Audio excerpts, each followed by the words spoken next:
Hi Cubs! Welcome back to my vlog!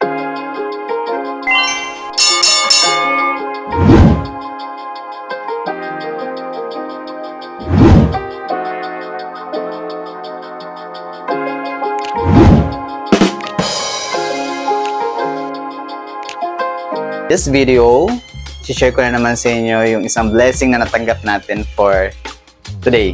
Actually, kahapon ko ito na-receive at may bag ako dito. Kung makikita nyo yan. By the way, nandito pala ako sa loob ng aking kwarto.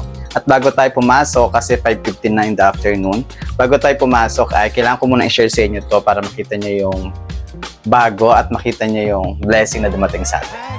I remembered last year, November, if I'm not mistaken, it's November 9, like that, around that time. Naka-receive ako ng bagong pair of uniform. Yung package, yung merong apron, may t-shirt, may long sleeve, may pants, saka may shoes. But for now, mga Cubs, nakatanggap na naman tayo kahapon. I told you na dito sa Elevation Burger, dito sa Tabco Company, every 6 months nakaka-receive kami ng mga bagong uniform. Consistent to. But there's a time talaga na minsan is nadidelay at darating din naman yon sa ibang company for sure. Kasi hindi natin inaasahan yung mga ganong instances, yung mga ganong pangyayari. But for now, ang share ko sa inyo ay nakatanggap na naman ako ng uniform, mga Cubs. So ngayon, kahapon binigay sa akin ng aking mudir. So yan, kita nyo, Lawrence. O, diba? Lawrence. Buksan natin to mga Cubs. Ayan. So, I got 2 long sleeve. Wow! Ang galing! Merong long sleeve na naman tayo. So, hindi tayo araw-araw. Mas meron kasi akong 4 na long sleeve, by the way. Ngayong 4 na ito yung iniikot-ikot ko everyday. So, ibig sabihin sa 4 na long sleeve, so, saktong 4 na araw, doon ako naglalaba mga Cubs. And then, ngayon nadagdagan pa ng 2 pieces. So, total of 6 pieces na meron tayo. So, I think, sakto na natin ng isang linggo yung labahan mga Cubs. So, small size lang kasi ako, kaya available siya lagi. Konti lang kasi kaming small size sa aming company, sa aming store. Kaya lagi ako nabibigyan. And then, yung pants natin, buksan natin yung pants. Teka lang, na natin, kasi para magka-idea kayo. Lalaban ko pa kasi itong mga Cubs, so hindi ko to agad-agad pwedeng suot o diretso. Ito yung small size. Alam niyo, maluwag pa sa akin itong mga Cubs. Gusto ko pa nga itong tapit sa akin kasi baka may pagalitan na ako. So, ayan. Natin yung mic natin. Ayan. Yan ang ating small size. Thank you so much. Thank you, Lord. Thank you, Tabco Company. So, this is the pants. Ang pants na kinuha ko mga Cubs is 30 waistline kasi payat lang ako. So, 30, number 30. Kaso, mahaba ito kaya most of the time, pinaputulan ko talaga mga Cubs. Over siya sa akin ng gano'n. Ganito pa yung sobre niya, haba. Yan. Kailangan ko ito paputulan. Pero yung baywang neto, isakto lang. Sabi nila, para daw makita ko sakto sa'yo, gagawin ko lagi yan. Sakto. Ayan. Kaya okay lang sa akin to. Meron tayong 2 pieces. Yay! Ayan. Tapos, kalat lang natin yung papasok tayo. And then, natutuwa ako ngayon, meron tayong shoes. Ito, pwede ko itong gamitin ngayon mga Cubs. Gamitin ko na to kasi bago to. Actually, ang dami ko nang naiipon na shoes na siguro meron na ako 6. Hindi ko nang hinayang akong itapon ng mga napaglumaan ko ng mga Cubs kasi hindi ko inaasahan na minsan na lang masisira yung ginagamit ko, so kailangan ko biglaan ng kapalit. Kinukuha ko yung dati kong sinusuot, which is nagagamit pa naman.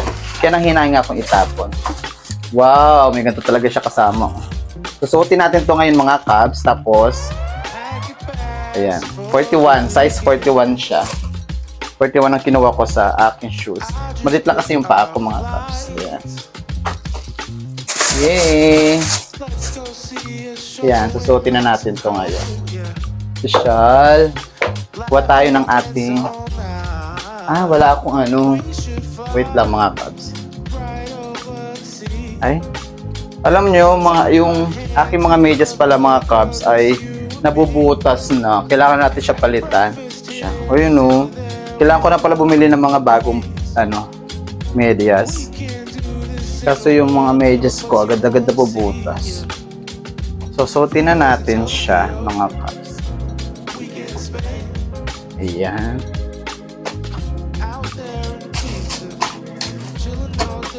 Tapos, kailangan pa ba natin gamitin to? I think, hindi na natin kailangan suot to.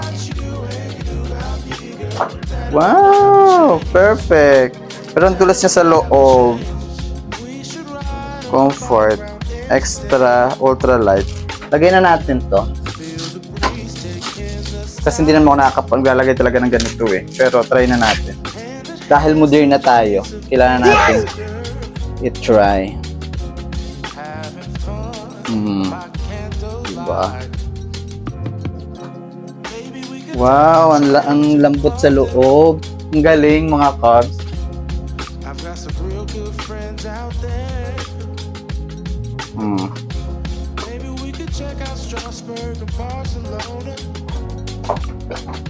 Yay!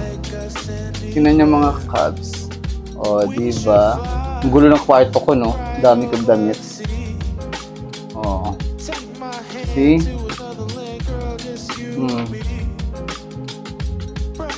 Ayan mga Cubs. So ngayon, meron tayong shoes. Ang sarap niya sa loob. Kasi malambot siya. Ngayon ko lang siya nalaman na kailangan pala talaga may ganun. Kailangan ko to ingatan ngayon mga Cubs para talaga magmukha tayong gear malinis sa katawan.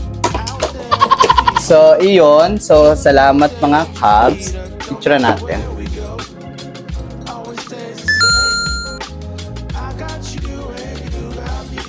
Ayan, ang t-shirt, ang long sleeve.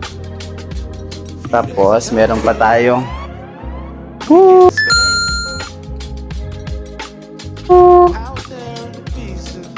yung pants, and then ang shoes.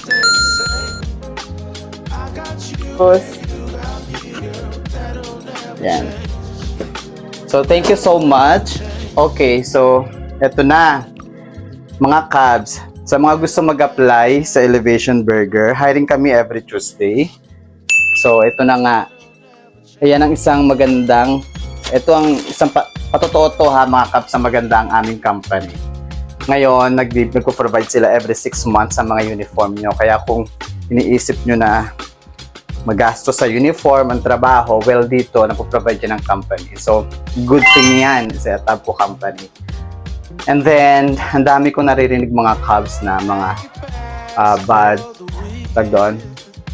feedback sa aming company.